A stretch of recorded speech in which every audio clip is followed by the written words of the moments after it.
자, 앞에는 이제 화작 문제고 문법부터 설명하고 그리고 문학이랑 비문학 부분은 조금 자세히 좀 볼게요. 아셨죠?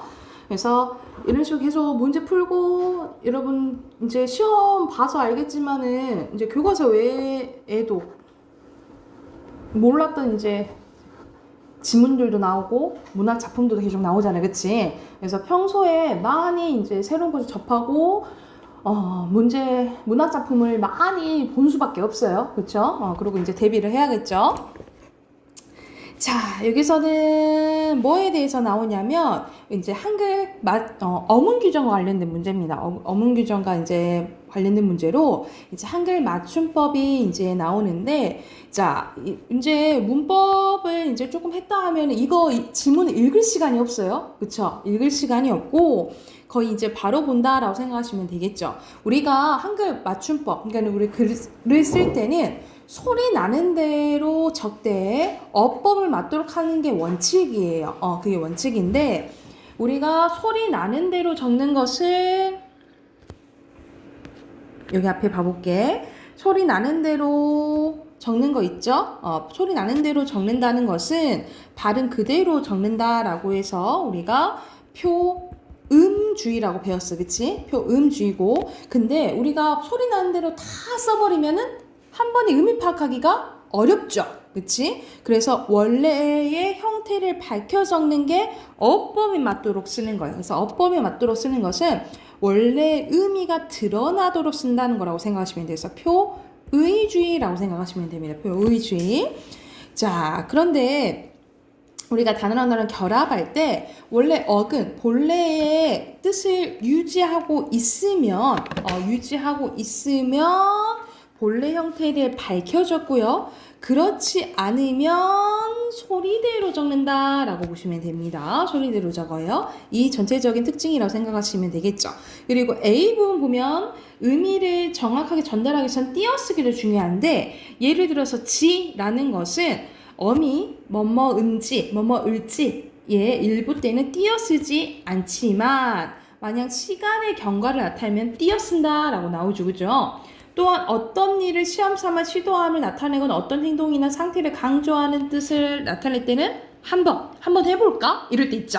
이럴 때는 이제 붙여 쓰지만 한 번 일어났다 이런 식으로 할 때는 횟수일 때는 띄었어야 된다라는 거죠.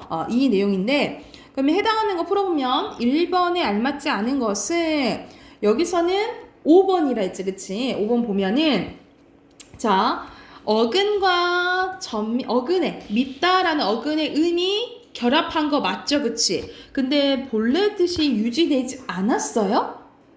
본래 의미 있잖아. 믿다라는 거. 그치? 그래서 형태소의 본 모양을 밝혀 적은 것은 맞지만 어근의 본래 뜻이 유지되지 않은 게 틀렸지. 유지되고 있죠. 그래서 원래 형태를 밝혀 적은 거고요. 그리고 띄어쓰기가 알맞지 않은 것은 여기서는 3번인데 자, 뭐뭐 할지라는 것은 붙여 쓴다 했잖아. 그치? 여기서는 말 그대로 시간의 경과를 나타낸 의미는 아니죠. 이런 시간의 경과를 나타낼 때만 띄어 쓴다 했잖아. 그치? 그래서 이거는 붙여 써야 돼요. 하나의 어미이기 때문에 붙여 써야 된다라고 생각하시면 되고요. 오른쪽 가볼게요. 오른쪽에 13번 가보자. 13번에는 대표적인 우리 의문 변동 현상 나오네. 그치? 자, 여기서는 자, A를 기준으로 나눴는데 맞습니다. 그러면 굳히다와 급행열차는 공통적으로 나타나는 변은 뭡니까? 라고 말했잖아. 그럼 바로 발음해보면 되잖아요. 이거는 먼저 굳히다 이렇게 되지. 그치? 그럼 먼저 처음에 뭐 일어나는 거예요? 축약이 일어나요. 그죠? 축약이 일어나고 그 다음에 결과적으로 발음이 어떻게 돼요? 굳히다 이렇게 되잖아. 그치? 그러면 뭐가 일어나? 국외음화가 일어나서 교체가 일어나는 거예요. 그쵸? 이렇게 보시면 되고요. 그리고 이거는 급행열차가 돼요. 그치? 결과적으로 급행열차가 돼. 그럼 뭐 일어나는 거야? 축약이 일어나고 니은 첨가 일어나죠. 그치? 그러면 공통적으로 일어나는 건 뭐예요? 축약이 되겠죠. 금방 나오지. 그치? 그러면 1번 아니면 5번이야. 그지? 그런데 여기서는 두 기준으로 나뉘었대요. 이거는 둘 다 음운 변동 결과가 표기에 반영돼요? 안 나잖아, 그치? 그래서 여기서는 두 가지가 다 일어났죠. 요렇게 두 가지, 요렇게 두 가지니까, 그치? 그래서 1번이라고 보시면 되고요. 자, 14번 갈게요. 14번에서는 시제와 관련된 거네, 그치? 창밖에 눈이 내린다. 현재 바로 알 수가 있죠. 그리고 강연 시작하겠습니다. 미래.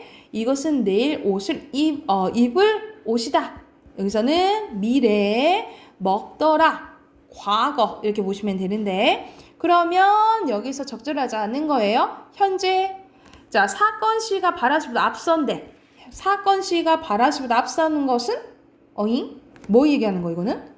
과거잖아. 그쵸? 근데 여기서는 미래니까 완전 틀렸지. 그치? 이거는 쉽게 확인할 수 있는 거였고, 이런 문제에서는 이거 잘 봐야 돼요. 부사가 있는지. 여기서는 니은, 디귿, 부사 뭐 있어요? 곧, 내일. 이게 부사어예요. 부사어. 그리고 관형사형 어미를 잘 봐야 돼요. 디귿과 리을. 이 을 할 때 을 있죠? 을. 그리고 리을에 빵을. 이런 식으로 관형사형 어미 있지. 그치? 그리고 선어말 어미를 봐야 돼요. 기억에는 내린다의 니은, 그쵸? 현재 시제 선어말 어미요. 그리고 get 보이죠? 그리고 여기서는 더 보이죠. 그치? 이런 식으로 관형사형 어미가 쓰였는지, 선어말 어미가 쓰였는지 잘 확인해야 된다라고 보시면 돼요. 이거 가지고 말장난 많이 치거든요. 그래서 예를 들어서 뭐 니은 이거 가지고 선어말 어미잖아. 이거는 이거 가지고 뭐 예를 들어서 관형사형 어미 이렇게 얘기할 때도 있어요. 이런 식으로 지칭하는 게 무엇인지 잘 봐야 된다라고 생각하시면 되고요. 자, 넘겨서 15번 가볼게요. 15번에는 이런 식으로 동음이어나 이제 다이어 부분이 나오는데 예시문 적용하는 문제가 나와요. 알맞지 않은 것은 5번이죠. 마음가짐이 바르다는 어디에 속하냐면 여기 길이 바르다보다는 인사성이 여기에 더 가깝겠지. 그치? 그래서 바르다 2에 1이 아니고 2라고 치셔야겠죠. 2라고 생각하시면 되고요. 자, 그 다음 보면은 바로 문학작품 시가 나오네요. 그치? 시가 나오는데 자, 여기서는 특히 두 작품 아니라 세 작품이 이제 나와요. 그치? 그래서 이런 식으로 시 이렇게 나오는 경우도 있지만 다와 같이 수필이 같이 나오는 경우도 있어요. 그러면 한번 분석해 볼게요. 자, 권섭의 16영입니다. 이는 연시조인데 자, 한번 바로 봐보면 자, 구렁이에 서 있는 나무 우뚝하기도 하구나. 우뚝하네. 그러니까는 단단히 서 있는 거예요. 뭐가 서 있는 거야? 소나무가 서 있는 거야. 우리가 보통 소나무 뭐 상징한다 하지? 변하지 않는 마음. 굽히지 않는 마음. 소나무 뭐 상징해요? 알잖아. 그치, 윤채야. 알잖아. 뭐 상징하지? 서연아?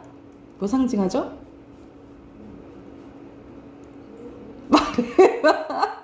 맞아? 네가 생각하는 게 맞을 거야. 말해봐. 그렇지.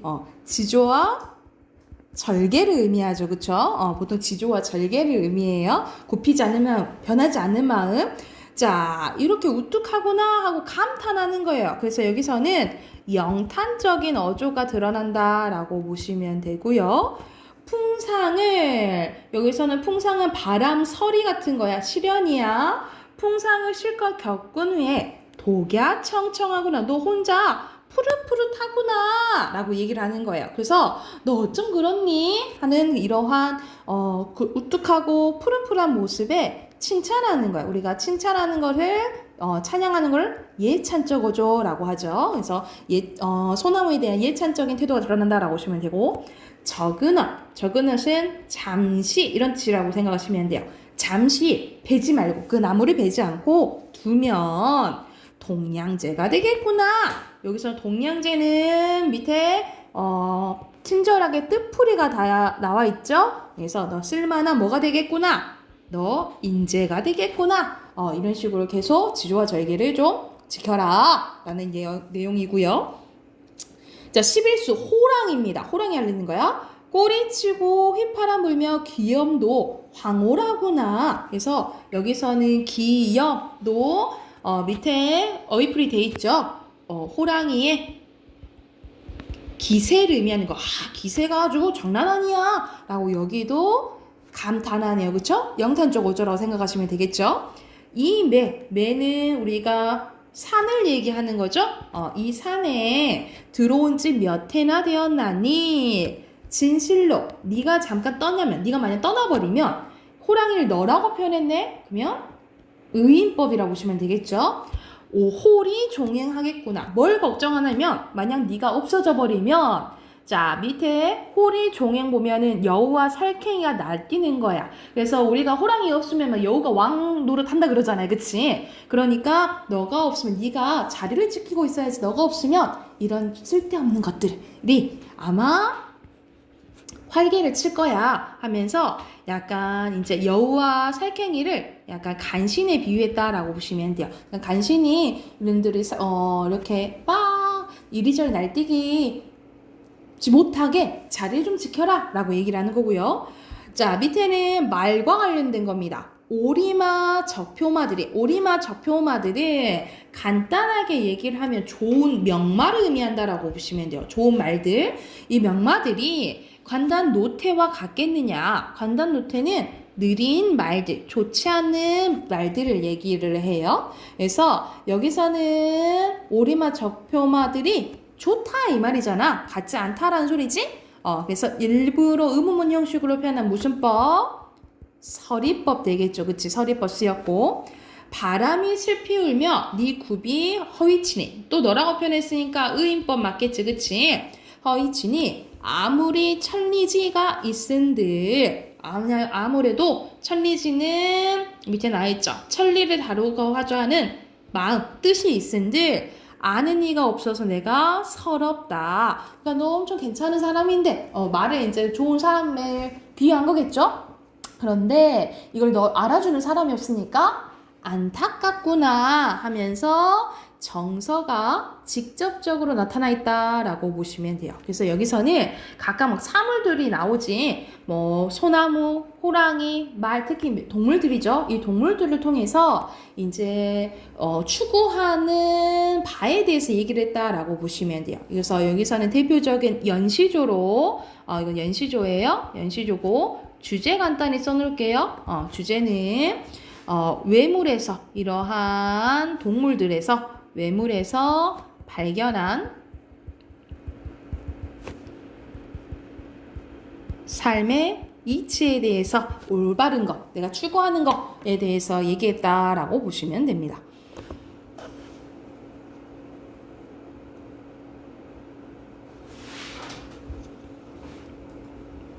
됐을까요? 여기가 이제 연시조고, 자, 옆에 보면은 조인의 출세곡이라고 보이지, 그치? 이거는 쭈루루 길죠, 그치? 약간 시조랑 비슷한데 되게 길어요. 이거는 갈래가 뭘까? 이렇게 긴 거는 보통 가사라고 보시면 됩니다. 가사예요. 우리가 시조의 형식은 비슷하지만 쭉 길어진 것이 가사라고 생각을 하시면 되고, 이거는 이제 여행 가면서 기행 말 그대로 완전한 여행은 아니고 이제 부임 받아가지고 가는 길에 이제 쓴 가사라고 보시면 돼요. 그래서 내용 바로 봐보면요. 자, 북방 20여 주에 경성이 문호인데 이제 경성이 외부와 여기서 문호란 뜻은 외부와 연결되는 통로라고 보시면 돼요. 이 경성이란 곳이 문호인데 군사 백성 다스리기를 나에게 시적 화작 직접적으로 나타나네요. 나에게 맡기시니 이제 새롭게 일을 맡게 된 거야. 만극한 은혜, 임금의 은혜, 갚일길이 어렵구나. 그래서 이 임금의 명을 받고 어디로 가게 된 거예요? 지금 경성에 가게 된 거예요. 서생의 일은 글쓰기인가 여겼더니 나의 일은 이렇게 글 쓰는 건가 하고 여겼는데 뜻밖의 변방 부임을 받게 됐다라는 거야. 그래서 임금께 절하고 칼을 짚고 돌아서니 만리박 국경에 내 한 몸 다 잊었다라는 거죠. 그러니까 이제 갈생각을 변방에 이제 갈생각을 하니까 내 몸 잊었다라는 것은 그만큼 나를 생각하지 않고 지금 임금이 명한 대로 일을 해야겠다라고 이제 다짐하는 부분이라고 생각하시면 돼요. 그래서 이것은 가서 일 열심히 해야지 비장한 각오한 부분이라고 생각하시면 돼요. 비장. 나 이제 나도 있고 열심히 해야지라고 생각한 부분이야. 자, 그래서 어딜 가냐면 흥인문으로 갑니다. 흥인문. 내 나라 녹약평에서 말 갈아타고요. 은하수 옛길을 다시 지나간단 말이냐. 여기서 은하수 옛길이라는 소리는 가판에 가는데 은하수가 막 있는 거니까 밤길에 별 보면서 가는 길을 얘기한다라고 생각하시면 돼요. 다시는 지나간단 말이냐. 못 간다 이 말이지. 여기도 일부 의문 형식으로 표현한 서리법. 회양 옛 사실 소문만 들었는데 대궐에 홀로 떠나는 적객이 무슨 죄인가? 난 죄 없다 이 말이죠. 여기도 서리. 높고 험한 천령을 험하단 말 전혀 하지 마오. 세상살이에 비하면 평지인가 여기노라. 그러니까 가는 길이 좀 험난하긴 한 거예요. 근데 뭐보다는 괜찮다. 세상살이보다는 괜찮다라고 얘기하는 거야. 그러니까 여기서는 뭐가 드러나? 약간 세상살이에 대한 부정적인 좀 인식이 드러나는 거죠. 그렇죠? 눈물을 거두고 두어 걸음을 돌아서니 서울이 어디요? 대궐에 가렸도다. 보이지도 않는 거야. 그치? 여기서는 눈물을 거두고 서울이 어디요? 대궐이 가렸도다. 그래서 여기서는 스스로 묻고 자문자답에 비슷한 문장 구조가 반복된 대구법으로 볼 수 있겠죠. 안변 북쪽은 저쯤에 오랑캐 땅인데 오랑캐를 정벌해서 천리밖에 몰아내니 윤관 김종서 이때 당시에 김종서가 나라를 이제 막은 거죠. 큰 공적 초목이 달도다 하면서 여기서는 김종서의 업적을 제시해서 김종서가 나라를 이제 지나가면서 그걸 보면서 얘기를 하는 거야.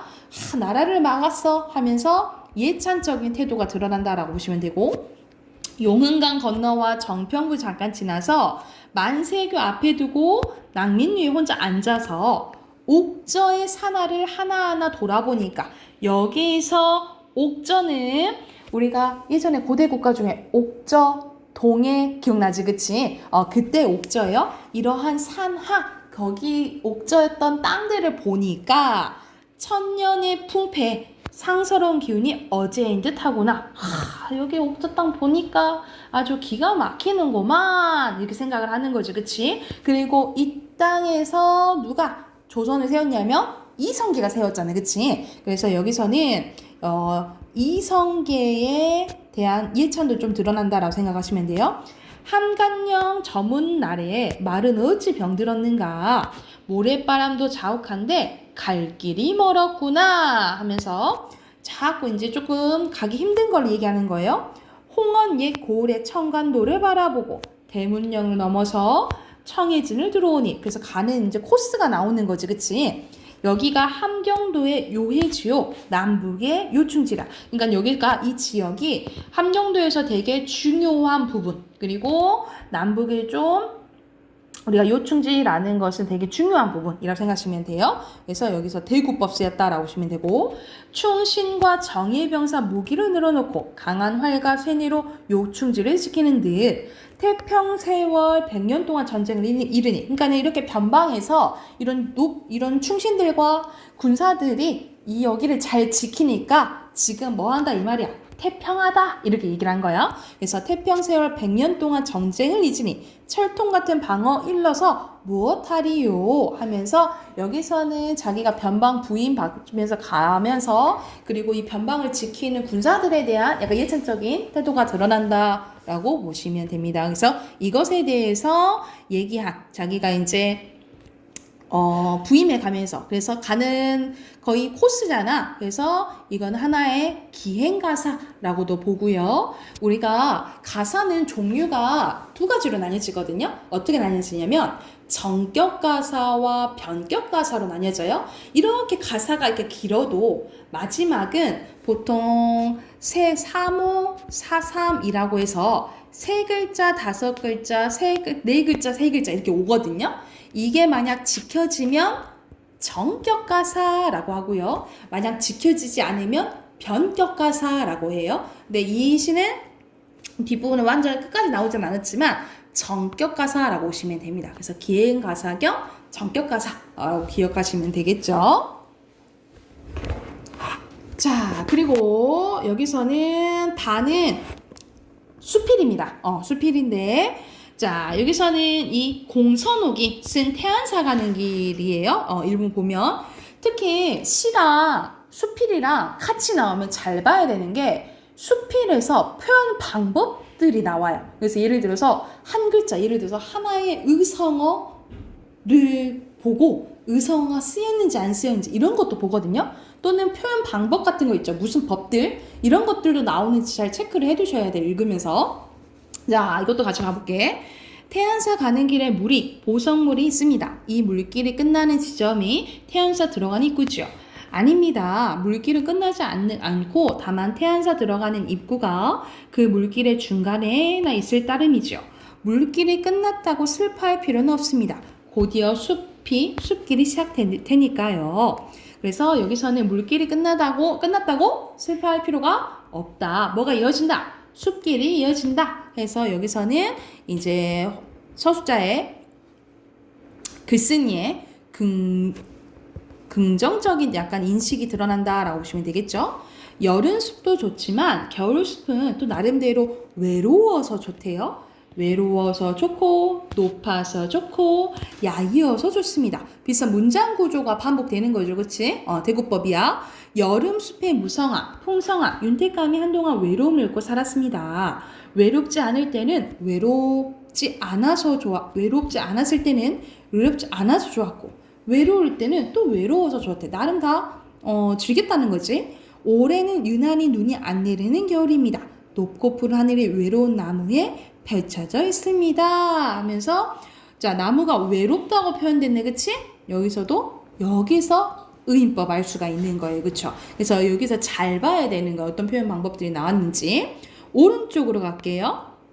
거기서 그 노인을 보았습니다. 노인은 절 부엌에서 나오는 음식을 고양이에게 먹이고 있었는데 내가 빙긋 웃자 노인의 얼굴이 한순간 붉어졌습니다. 노인은 소년의 얼굴을 가졌더군요. 아닙니다. 아기의 얼굴이었습니다. 그만큼 어땠다 이 말이야? 순수해 보였다 이 말이야. 그치? 절 사람들이 다 싫어하는 도둑 고양이를 아기 얼굴에 가진 태안사 불목하니 그 노인이 혼자 숨어서 돌보고 있었습니다. 사람들이 많이 모여 있으면 다람쥐처럼 보이죠? 지규법 이런 것들을 바로바로 체크해둬야겠죠.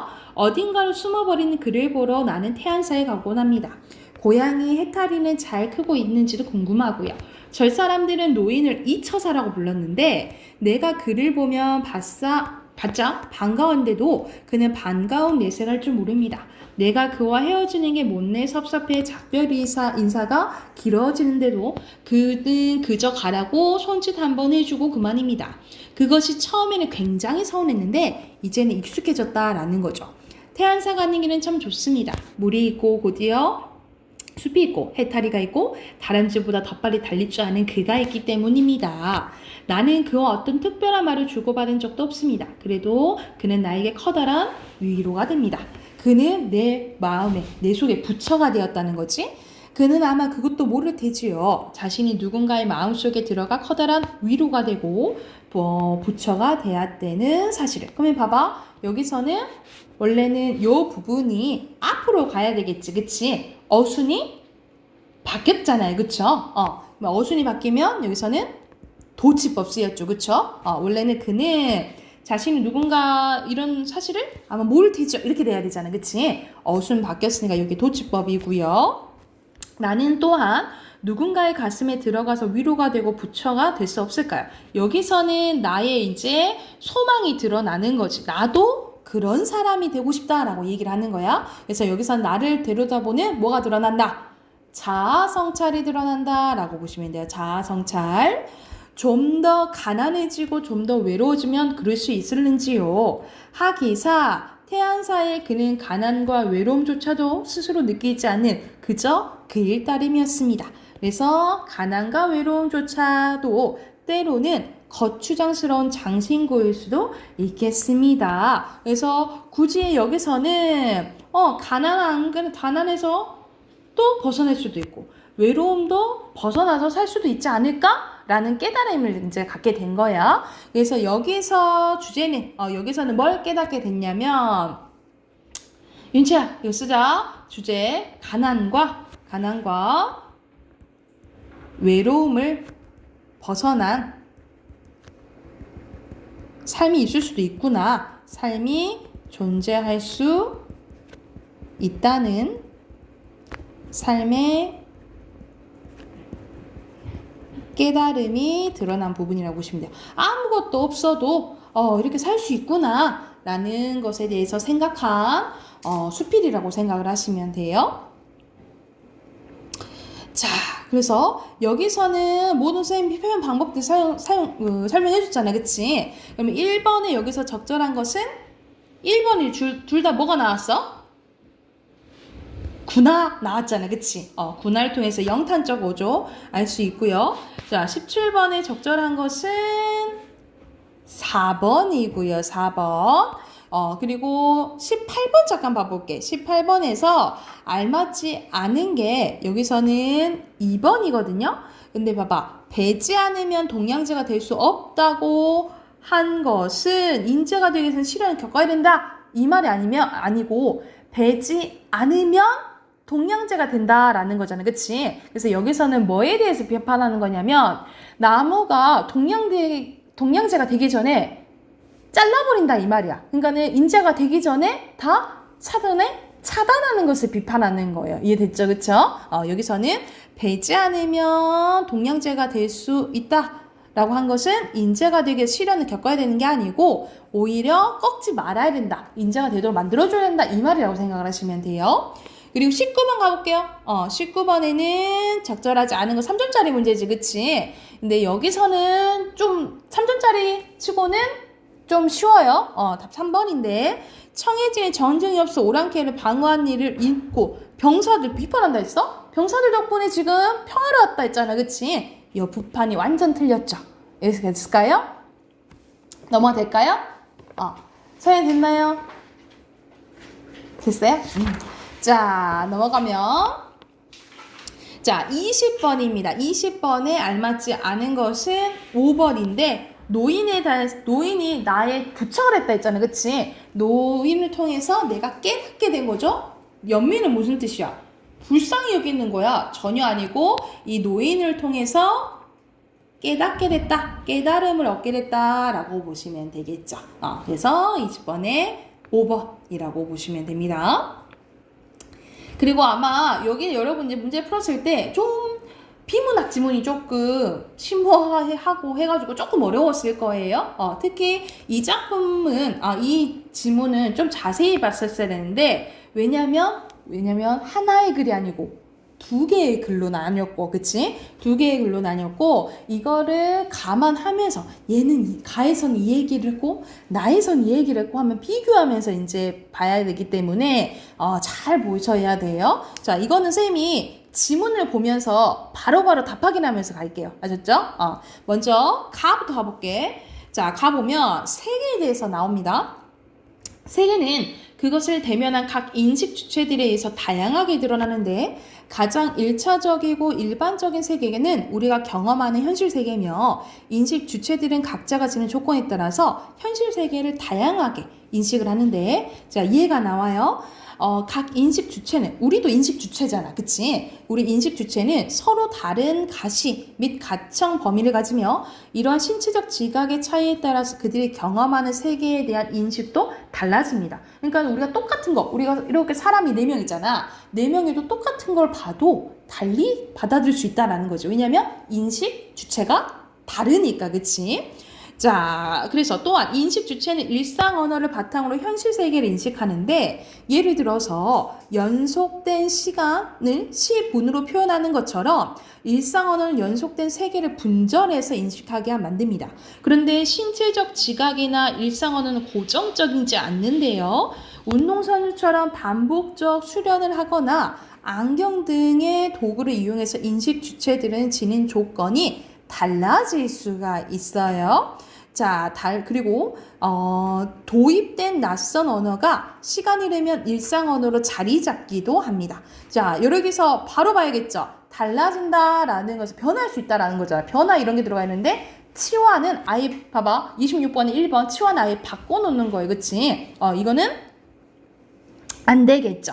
이게 너무 들어갈 수 없고. 자, 인식 주체들에서 드러나는 각각의 세계는 세계 전체를 이루는 여러 얼굴인데요. 인식 주체들의 인식 조건이 다양하니까 각각의 인식틀에 따라서 저마다 얼굴, 즉 각각의 존재면이 드러나게 됩니다. 그런 의미에서 회화예술에 대해서 나옵니다. 회화예술은 세계의 다양한 존재면을 드러내는 작업이라 할 수 있는데 의식의 수준이 성장에 따라 인간은 점차 현실 세계의 현상 넘어 있는 형이상은 우리 눈에 보이지 않는 것들이 의미하는 거잖아. 그치? 이 형이상학적인 것을 갈망하게 될 때 이런 경향은 자, 현대사의 영향을 끼쳤으면 부가하는 건 뭔가 추가적으로 넣는 걸 하는 거잖아. 이것도 못 바꾸겠죠? 회화에서 현실 세계를 다루는 양상에도 변화를 나타냈습니다. 그래서 현대 사회에서 존재적 특징을 과학과의 비교를 통해 분명해지는데 과학은 존재면에서 비교적 이리적이고 한 존재면을 수직적으로 파고들어 그 면을 심층적으로 드러낸대. 그러니까는 뭐 말 그대로 한 면에서 수직적으로 어서 더 심화되게 드러나는 게 과학이라 이 말이죠. 우리가 과학은 되게 전문적이어서 예를 들어 물리 뭐 생물 하면은 그 깊숙한 정도가 깊잖아. 그치? 그렇게 생각하시면 되겠죠?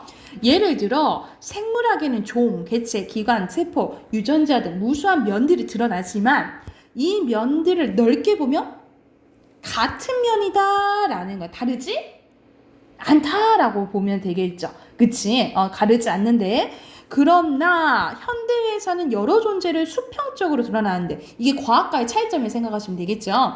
예를 들어서 입체주의나 표현주의 회화를 보면 하나의 그림 위에 일상의 현실 세계와 상상의 의한 가능 세계가 혼재되어 있으면 알 수가 있다는 거지. 그러니까 과학은 한 면이 어차피 같은 맥락이야. 근데 현대회화는 다른 것도 한 번에 보여줄 수 있다라는 거야. 여기 부분에서 어떤 문제를 풀 수 있냐면 자, 여러분 22번 봐봐요. 22번을 풀 수 있는데 22번에 4번 봐봐. 개개의 과학학문은 하나의 존재의 면에서 서로 관련이 없는 거예요. 여기서 봐봐. 방금 봤어요. 예를 들었을 때 생물학은 종, 개체, 기관, 세포, 유전자 이런 것들은 다 관련이 있는 것들이잖아. 서로 관련이 있는 것들이잖아. 그래서 관련이 있는 여러 존재로 구성됐을 때 객관적인 심층이 드러나겠죠. 그쵸? 그래서 22번에 4번이 틀렸는데 관련이 없는 게 아니라 관련이 있는 것들이겠지. 그치? 관련이 없는 게 아니라 있는 것들로 고치시면 돼요. 그래서 이 부분을 통해서 22번 답 찾을 수가 있어요. 아셨죠? 체크해 두시고. 자, 이어서 볼게. 현실 세계에 실제를 있는 그대로 재현하고자 했던 전통회와 달리 현대회화는 자, 변형과 과장을 통해 실제와는 다른 방식으로 세계들을 조합해 갑니다. 이러한 현대회화의 추상성은 처음에는 혁신적이었으나 처음에 하면 혁신적이지 우리도 이게 익숙해지잖아. 그럼 점점점 보편화된다라는 거예요. 그리고 추상의 강도가 더해질수록 회화는 실제 재현에서 더욱더 멀어진다라는 것은 멀어지는 거랑 자 심화된 건 다르죠. 심화되는 거는 26번에 3번 깊어지는 거잖아. 그치? 이것도 바꿀 수 없겠죠. 그치? 실제가 아닌 화가의 내면을 표현하는 것으로 인식되었는데 내면은 상상의 영역이기 때문에 전통회화와 달리 현대회화로는 현실 세계의 존재면을 드러내기 어렵다는 인식도 생겨났습니다. 그러나 현대회화의 추상성에 대한 실제는 배제한 채 내면만 표현한 것으로 이라고 이분법적으로 이해하는 것은 적절하지 않은데 자 상상의 대부분은 현실의 경험에서 비롯되며 나온다 이 말이지. 그치? 비롯된다는 거기서 나온다 이 말이야. 그래서 26번에 4번 시작되는 거 바꿀 수 있겠죠. 그쵸? 내면의 추상적 영역 또한 객관적 실제 이면을 이질적인 좀 다르게 변형시켜 존재의 다양성을 드러내는 자, 세계 무수한 존재면의 하나이기 때문이라는 거예요. 자, 여기 밑줄 그어놓을게. 여기 부분에서 여기서 뭘 알 수가 있냐면 자, 여기서는 23번 알 수 있어. 23번 가볼게. 23번은 전통 회화와 현대 회화를 비교하는 거거든요. 그쵸? 여기서 적절한 것은 5번이에요. 5번 봐봐봐. 자, 니는 기억과 달리, 그러니까 말 그대로 현대는 전통과 달리 현실 세계를 객관적인 외면에 의도적으로 변형시킴으로써 현실 세계의 얼굴 다양성을 드러낸다 했잖아. 그치? 그래서 여기서 무수한 존재. 그래서 회화를 통해서 다양한 가능 세계와 만남은 우리 현실 세계에 더 가깝게 해준다. 그래서 오히려 말 그대로 여기서도 나오죠? 좀 더 변형하고 과장해서 그리고 존재의 이질적으로 변형시켜서 다양한 면모를 드러나게 해준다라고 얘기가 나오잖아요. 그치? 여기 부분을 통해서 몇 번다? 23번 다 확인할 수 있다라고 생각하시면 돼요. 네, 됐을까요? 자, 그럼 두 번째 가볼게. 자, 나는 회화는 캔버스 위에 물감으로 색과 형태를 드러낸 가시적인 눈에 보이는 걸 얘기하는 거야. 가시적인 존재지만 회화의 의미는 창작자의 주관이나 그리고 감상자의 주관에 따라 다양하게 형성된다는 점에서 비가시적인 존재이기도 합니다. 눈에 보이지 않는다는 거예요. 이렇듯 회화는 가시적이면서 동시에 비가시적입니다. 자, 이 부분 봤을 때 있죠? 이 부분 봤을 때 몇 번 문제 풀 거냐면 24번 문제 풀 거야. 자, 24번 잠깐 가볼게. 24번 보면은 예시가 하나 나오죠. 한 의과대학 구스타프 클림트는 대표적인 표현주의 작품인 키스에 대해서 발표를 했는데 연구진은 이 회화 속 남녀의 의상에 한 사람의 생명체가 완성되기까지 순차적인 세포 분열 과정이 과장된 크기와 다양한 색으로 변형되어 그려져 있음을 주목을 했대요. 그러니까는 말 그대로 이제 현대회화한 거지. 이건 변형시켰잖아. 그치?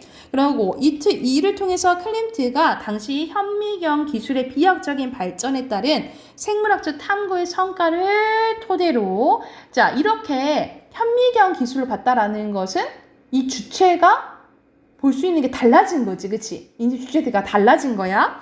그걸 토대로 삶과 죽음, 생명에 관한 자신의 깊은 관심이 드러났다고 밝혔대요. 그러니까 말 그대로 이렇게 보여진 거는 가시적이지만 작품으로 보여준 가시적이지만 이런 거 의미를 담는 거는 뭐예요? 가시적인 부분이잖아. 그치? 자, 그런데 여기서 잘못된 거 4번인데 4번 봐볼게. 클림트 회화는 색과 형태를 가진다는 점에서 가시적이죠. 여기까지 맞죠? 그치? 그런데 세포 분열 과정이라는 생물학적 탐구를 다루고 있다는데 비가시적인 거야? 의미를 다룬 데는 어디예요? 맨 마지막 줄이잖아. 그치? 어디가 나와야겠어? 비가시적인 것은 요 부분 있죠? 삶과 죽음, 생명에 대한 자신의 깊은 관심 여기가 비가시적인 부분이겠지. 그치? 그래서 여기 부분 뒤에 완전 틀렸어요. 여기 비가시적인 부분은 의미적인 부분 찾아야 되는 거야. 이걸 봤을 때 24번에 4번이라고 보시면 돼요. 됐을까요?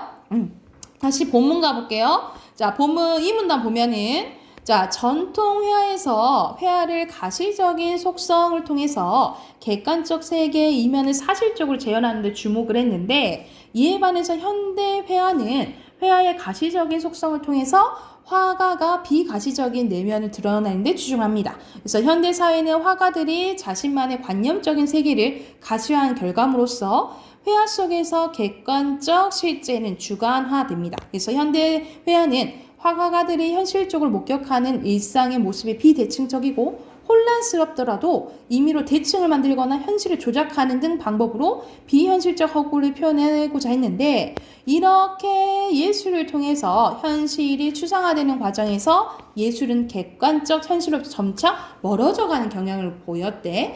이러한 예술과 현실의 이런 분리는 자 회화뿐만 아니라 음악에서 나타났대. 그러니까 음악에 이제 적용하는 게 또 다른 게 나오는 거야. 음악에 사용되는 음은 현실의 무한한 소리 중 극히 일부며 일상에서 들을 수 있는 일반적 소리와 달리 균질적이고 세련된 인위적인 배열을 따른대요. 그래서 여기 부분 이제 보면 여기 부분 밑줄 그어놓으시고 이렇게 음악도 일상 현실과 거리를 두며 그 정체성을 확보해 나갔는데 이러한 예술의 흐름을 대항하여 새로운 시도를 하는 예술가도 있습니다. 그 대표적인 게 화가이자 음악가였던 루솔로는 일상 현실의 기계 소리를 소음이 아닌 음악적 표현을 대상을 삼아 소음 기계를 악기로 만들었다라는 거야. 그러니까 여기서 루솔로는 어떤 예시인 거예요? 이렇게 따르는 것에 상반된 걸 얘기하는 거잖아. 그치? 그래서 이 부분을 통해서 여러분 25번 확인할 수 있어. 자, 25번 봐보자. 25번에 2번 보면 루솔로는 일상의 기계 소음에서 음악에 사용되는 음의 인위적인 배우를 추구해요. 오히려 이걸 추구하지 않고 만들었잖아. 그치? 그래서 거기는 앞과 완전히 다르다라고 보시면 되겠죠. 그래서 여기 추구한 부분이 전혀 아니고 예술과 현실의 대립을 복하는 것도 아니겠죠. 그쵸? 여기서 완전히 틀렸다라고 생각하시면 돼요. 이 부분을 생각하시면 됩니다. 그리고 전체적으로 봤을 때 풀 수 있는 문제 21번이랑 22번인데 21번은 말 그대로 3번이라고 보시면 되고 22번 아까 선생님이랑 같이 했었죠? 4번이라고 생각하시면 됩니다. 이거 됐을까요? 그래서요 여기서는 빠르게 가랑 나를 읽고 어떻게 이제 세계를 보는지 그리고 전통회화와 현대회를 어떻게 비교했는지 그걸 빠르게 파악하는 이제 문제였어요. 그래서 이 부분은 조금 이 지문은 조금 시간이 많이 걸렸을 것 같아. 걸렸다라고 생각하시면 될 것 같아요. 자, 넘어가 되겠습니까? 혹시 여기서 부족한 부분, 뭐 모르는 부분 질문 있을까요? 문제 중에서? 괜찮나요? 넘어가 되겠어요? 자, 그럼 넘어가면 또 시가 나와요. 현대시가 나오는데 잠깐 조금만 쉬었다 할까요? 윤채 잠 좀 깨. 물 좀 마시고 와. 물 좀 마시고 와. 물 마실 사람 물 좀 마시고 와요. 바로 해도 될까요? 자, 여기서는 이제 현대시 나왔는데 자, 박모걸의 천수답이라는 시네요. 바로 보면 여기는 좀 특이하게 대화 형식으로 이제 진행이 됩니다. 보면은 어메야, 엄마 하고 부르는 거야. 여기는 이제 자식이 엄마한테 말하는 부분이에요. 어메야 하고 뭐뭐야 라고 부르는 거는 우리가 돈호법이라고 하고요. 뭐뭐야 라고 부르는 거 돈호법이야. 돈호예요. 돈호법. 그리고 여기서 어머니 이렇게 부르는 게 아니잖아. 사투리 쓰였죠. 복이 따로 있겠습니까? 뚝심 세고 부지런하면 사는 거지. 그리고 하늘에 물을 대는 천수다. 여기서는 천수다 밑에 보면은 뭐라고 나와 있어요? 빗물에 의해서만 재배할 수 있는 논을 의미하는 거야. 그러니까 자연의 이치에 따라서 이제 얻는 걸 얘기하는 거죠. 그치? 그 논의 벼이삭 하면서 그냥 순례대로 사는 겁니다. 이렇게 사는 겁니다. 운명을 받아들이면 살면 되는 거예요. 라고 얘기를 하는 거야. 그래서 여기 이어는요. 어머니가 말하는 부분이에요. 그래서 여기서는 시상 전개 방식이 대화식이라고 보시면 됩니다. 그래서 대화적 구성이라고 보시면 돼요. 자, 네 말이 정말이대 하면서 네 말이 맞다. 엄쳤구나 라는 것은 너 대견하구나 라고 얘기하는 거야. 내 새끼야 팔자가 따로 있나? 본심 가지고 부지런하면 사는 거지 하면서 여기서는 앞말에서 봐봐 1연에서 말했던 부분을 누가 다시 얘기를 해요? 엄마가 다시 얘기를 해요. 그치? 그래서 여기서는 약간 변주 반복이 된다라고 보시면 되고 팔자가 따로 있나? 따로 없다 얘기하는 거죠. 여기 노천에 서리법도 쓰였어요. 서리법. 또 자식이 얘기합니다. 어메야 누구 한평생 만년을 살아. 산다 안 산다? 안 산다 이 말이야. 여기서도 서리법 나오죠. 그러니까는 인간은 어떤 존재야? 인간은 유한한 존재야. 무조건 평생 살지는 않는다는 거죠. 터둥거리지 않고 자기 길만 잘 가면 그만이다 라고 얘기를 하니까 또 엄마가 얘기를 해요. 오냐 내 새끼야, 네 말이 엎쳤구나, 네 말 좀 대견하구나, 네 말 맞다. 잘 살고 못 살고가 어디 있겠느냐, 제 갈 길 가면 그만이지. 여기도 반복되고, 그리고 변주된 반복이죠. 수렁거리는 감리 사이로, 수렁거린다, 이제 말한다, 이거 소리를 낸다라는 거죠. 청각적 심사라고 보시면 되고, 별떨기 빛나는 밤하늘, 시각적 심사, 그 하늘의 깊이라는 거죠. 그래서 여기서는 특히 깊이하고 명사형으로 종결이 됐죠. 그쵸? 이런 식으로 명사형으로 정결이 되면은 시적 여운을 형성해준다 라고 보시면 돼요. 그래서 여기서는 우리가 하늘의 깊이라는 것은 인간이 어떻게 할 수 없는 거 있죠. 없는 거 여기에서 따르면서 살아가야 된다라는 거야. 그래서 여기서는 하늘의 뜻을 강조하는 부분이라고 보시면 돼요. 하늘의 뜻을 강조하는 부분, 여기에 거스르지 않고 순례대로 살면 된다라는 내용이라고 생각하시면 됩니다. 그래서 주제 간단히 쓸게요. 주제는 주어진 운명을 받아들이며 소신 있게 살아가는 긍정적인 삶에 대해서 얘기했다라고 보시면 됩니다. 주어진 운명을 받아들이면서 소신 있게 살아가는 긍정적인 삶에 대해서 얘기했다라고 보시면 되고요.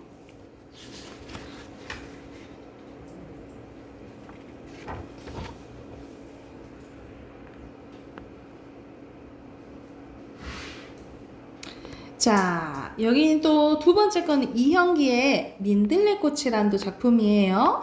자, 이 쬐끄만 것은 민들레꽃 얘기하겠죠, 그치? 민들레꽃. 요 놈이 노랗게 시각적 심상 쓰였고 반복됐네요, 그죠?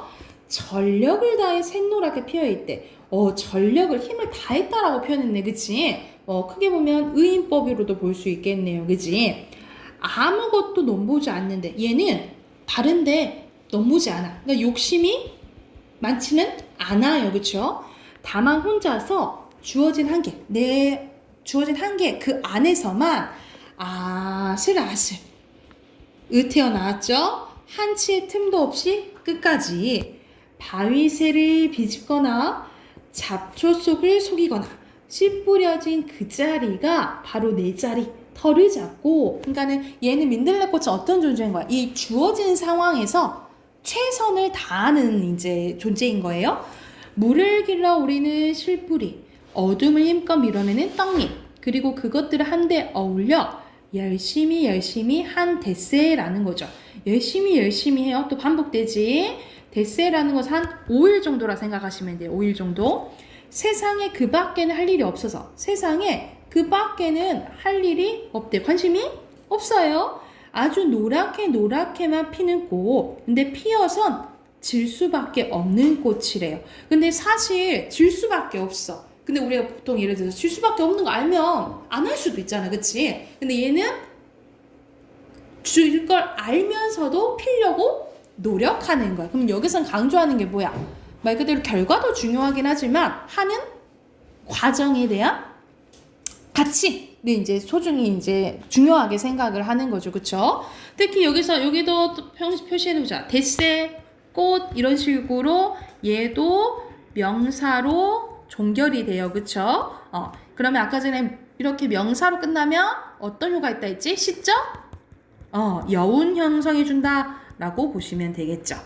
자, 오른쪽으로 하면 쬐끔한 것이지만 그 크기는 어떤 자로 잴 수 없대. 이 물리적인 크기를 얘기하는 게 아니에요. 물리적인 크기를 얘기하는 게 아니고 정신적인 가치를 얘기하는 거죠. 그만큼 내적 가치에 대한 내용이라고 생각하시면 됩니다. 그래서 여기서는 물리적인 크기가 아니고 약간 정신적인 가치가 크다. 내적 가치에 대한 긍정적인 인식이 드러난다라고 보시면 돼요. 아, 민들레. 아, 이런 감탄사 나오면 뭐라 했어? 영탄법이에요. 영탄법. 그래봤자 혼자 가는 자의 헛된 꿈 아니냐. 하지만 헛되어도 좋은 꿈이냐 아니냐라고 얘기를 하는 거야. 선생님 아까 그랬잖아. 결과가 결국 지더라도 하는 게 중요하다 했잖아. 그치? 그래서 여기서는 노력과 의지의 가치에 대해서 얘기했다라고 보시면 돼요. 그래서 한 데스 오이를 짐짓 이게 영원이냐 하고 보라 이런 명령형 어조입니다. 저기 민들레가 피어있다 라고 하면서 이 민들레에 대한 찬양 고로 민들레에 대한 예찬적 태도가 드러나 있다 라고 보시면 돼요. 그래서 여기서는 우리가 노력하고 하는 것에 의미를 두자라는 내용이라고 보시면 돼요. 그래서 위에 주제 쓸게요. 주제 척박한 환경 속에서도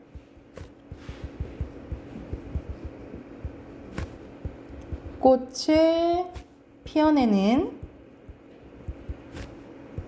민들레의 강한 의지에 대해서 얘기했다라고 보시면 됩니다.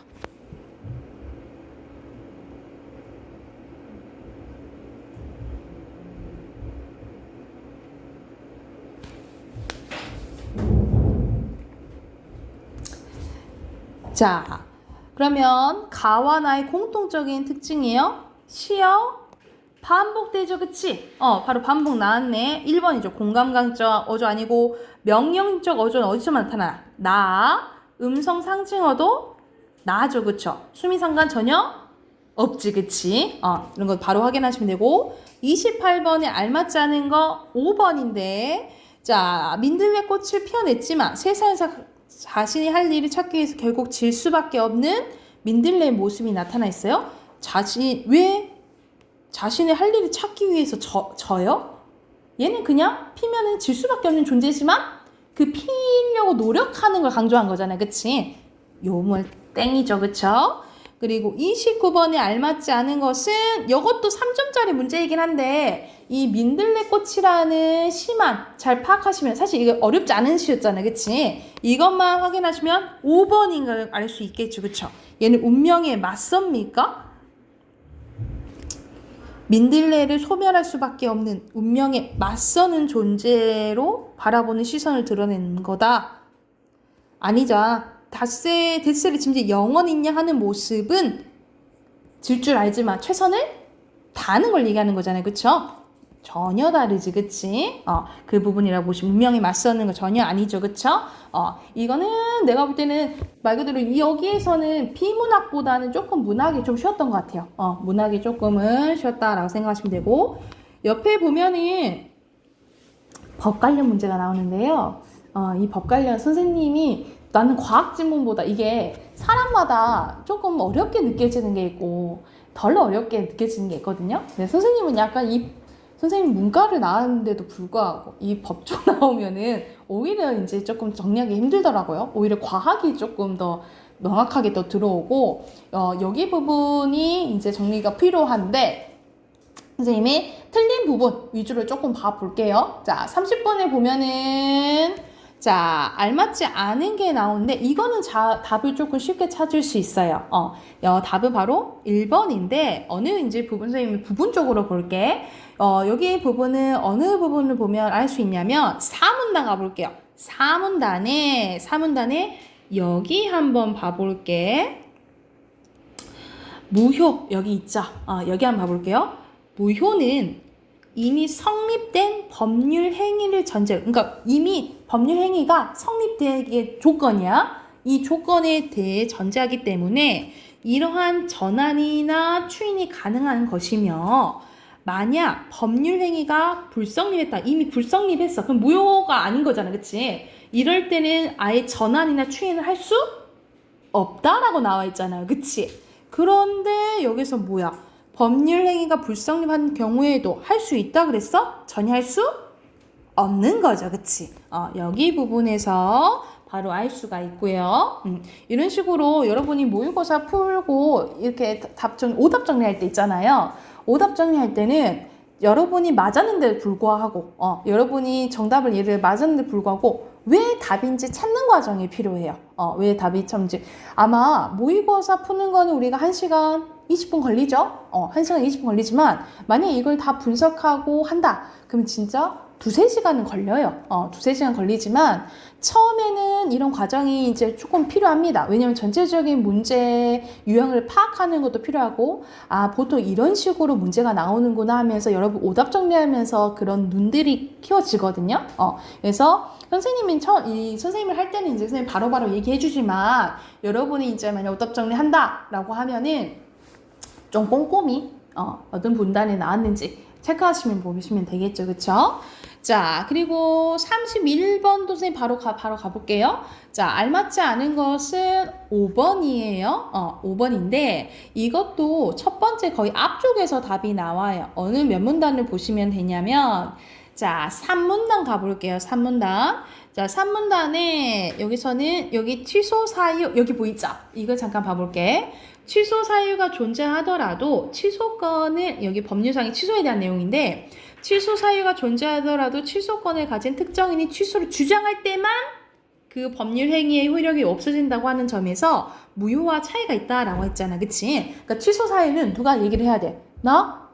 이거 취소해야 돼요 하고 주장을 할 때만 적용이 된다라는 거야. 그치? 근데 여기서는 주장이 없어도 효력 없어질 수 있다 이렇게 얘기했잖아. 그치? 이 부분이 틀렸죠. 말을 해야 된다라는 거예요. 그래서 여기 부분에서 31번 답 찾을 수 있다라고 보시면 되고요. 여기서 30번 문제 탈 수 있고 자 32번 가볼게. 자 32번은 뭐에 대한 설명이냐면 자 보기 부분 보면은 자 갑이 비밀 증서에 대한 유언 형태로 유언을 남겼대. 유언을 남겼는데 자, 갑의 사망 후 이 유언 증서는 봉인상의 확정 일정을 받아야 되는 조건을 충족하지 않아서 무효인 게 밝혀진 거예요.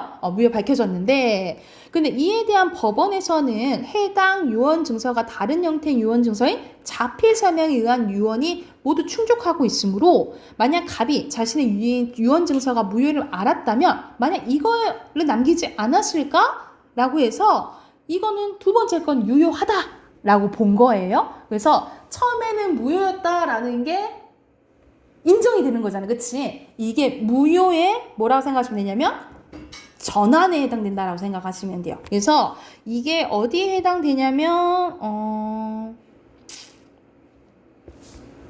해당되는 거 무효행위 전환하는 거 있죠? 여기 4문단이네. 4문단 보면 무효행위에 전환하는 부분이라고 생각하시면 돼요. 그래서 여기서 봐봐. 여기서는 무효행위의 전환의 예가 나오잖아요. 여기 한번 봐보자. 징계해고로 효력 요건을 갖추지 못해서 무효가 된 법률 행위가 만약 징계 휴직 그냥 쉬는 걸로 효력을 갖추고 있을 때 징계 휴직으로 전환해서 유효가 된다라는 내용이에요. 그러면 자 여기에 해당되는 게 징계 해고에 해당되는 게 요거라면 징계 휴직에 해당하는 게 요거가 되겠지. 그치? 그러면 조건은 어떻게 돼야 되는 거야? 자, A는 효력을 갖추지 못해야 되는 거야. 그치? 그리고 B는 효력 요건을 갖추고 있어야 되는 거예요. 그쵸? 그래서 가장 적절한 것은 요가 되겠죠. 그치?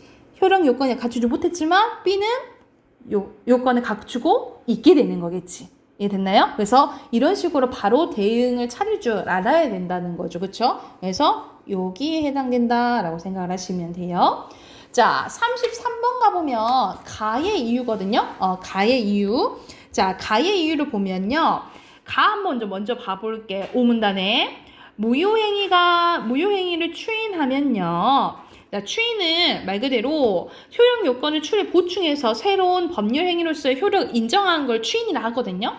근데 이 추인하면 그 무효행위가 처음 성립할 때로 소급하는 거. 소급하는 거는 새로 그 법을 정하면 그 정한 대로 적용하는 걸 소급이라고 해요. 원래 법은 별로 소급되지 않는 게 원칙이에요. 유효하는 것이 되는 것이 아니라 추인할 때부터 그냥 이 새로운 법으로 인정을 해버리는 거야. 그러니까 그 과거과는 관련이 없는 거죠. 가격과는 관련 없다 이렇게 얘기하는데 왜 그러냐라고 얘기를 찾으면 뭐라고 보시면 되겠어요? 이 부분은 여기 보시면 됩니다. 자, 4문단 첫 번째 줄 봐볼게. 자, 무효인 법률행위에서는 아무런 효력이 생기지 않으며 법적으로는 이미 아무것도 없는 것이라 보는 거라는 거죠. 그러니까 이미 무효가 되면은 이건 아예 처음부터 없었던 법으로 본다는 거야. 그래서 소급해서 유효로 할 수 있는 대상이 없는 상태라고 볼 수 있다는 거죠. 그러니까 이미 무효로 돼버리면 이거는 이전에 있었던 거 없었던 거 없었던 걸로 보는 거예요. 그래서 가장 적절한 것이 뭐라고 생각하시면 돼요? 3번이라고 보시면 됩니다.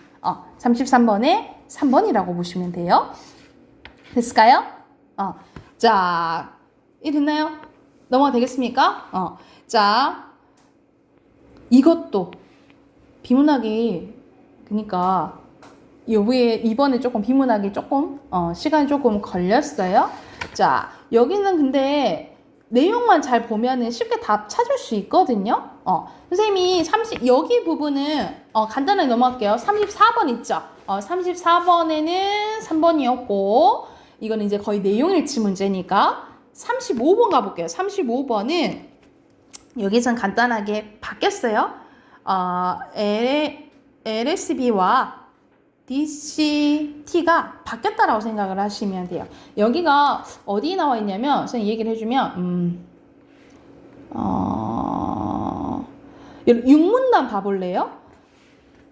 마지막 6문단 보면은 네 번째 줄 봐볼게요. 네 번째 줄 보면 여기서 치환 방법이 LSB 치환 방법이 워터마크가 상대적으로 쉽게 제거되지 않는다라고 나와 있잖아. 그치? 이 부분 보면 아시면 되겠죠. 그쵸?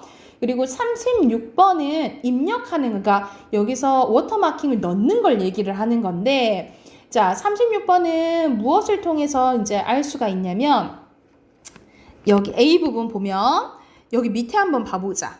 원본 있잖아요. 원본 이미지의 픽셀 수가 워터마크 이미지의 전체 비트수보다 많을수록 원본 이미지 시각적 변화가 적게 나타난다고 했어요. 이 부분을 보면 그러면 36번 봐봐봐. 자, 36번 보면은 보기 보면은 A가 180픽셀이죠.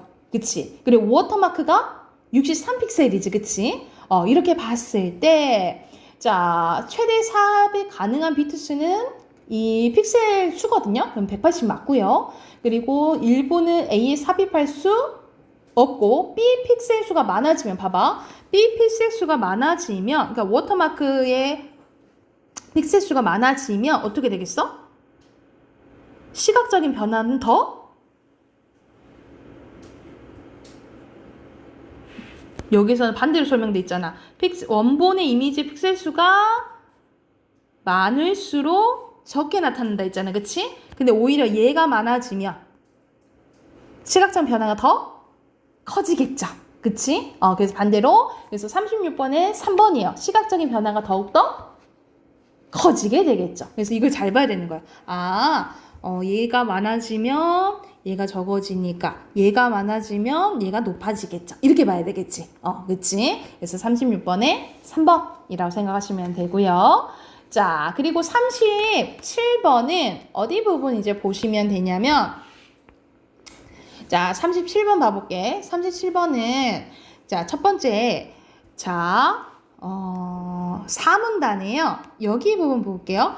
좌측 상단으로 갈수록 낮은 주파수고요. 그리고 우측 하단으로 갈수록 높은 주파수 값이 분포가 되거든요.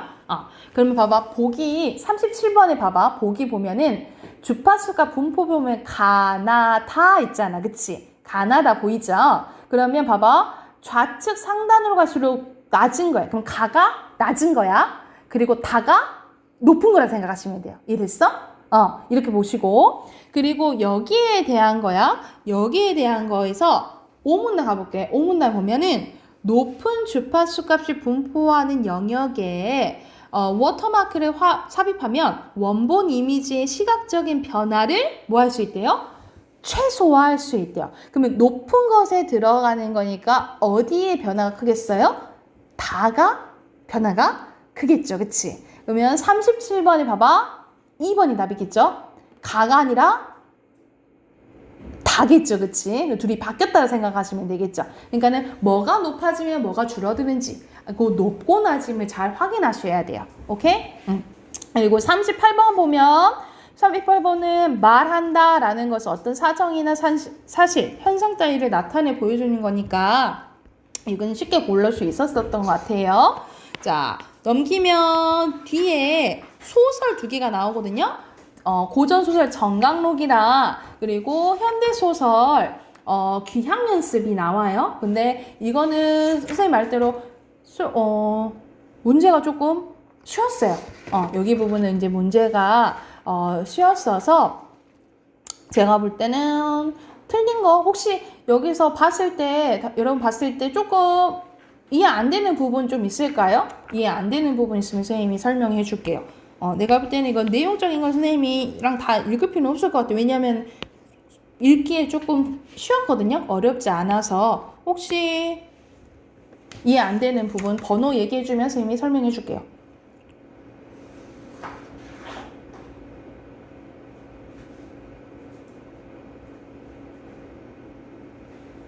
없어요?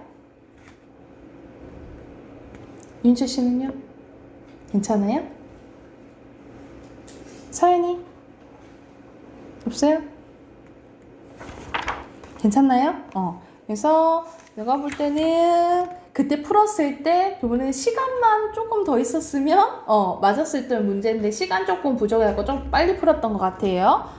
이 부분만 하면 선생님이 이제 이걸 보면서 여러분도 모의고사 풀다 보면은 그냥 느껴지잖아. 내가 조금 슬슬 풀리는 것들이 있고 조금 막히는 부분이 있는데 이 난이도에 따라서 우리 여러분이 맞다 갔다 하니까 이거를 이제 평준을 조금 맞춰야겠죠. 그치?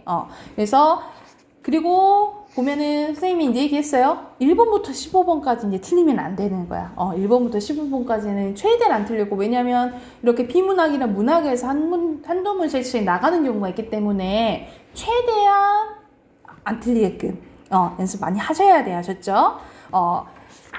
여기서 마무리하고 다음 주도 선생님이 모의고사 풀고 그 다음에 또 분석해 줄게요. 아셨죠? 그리고 문법도 합시다. 윤채 토요일은 준비할 수 있겠죠? 준비해서 오시면 될 것 같아요.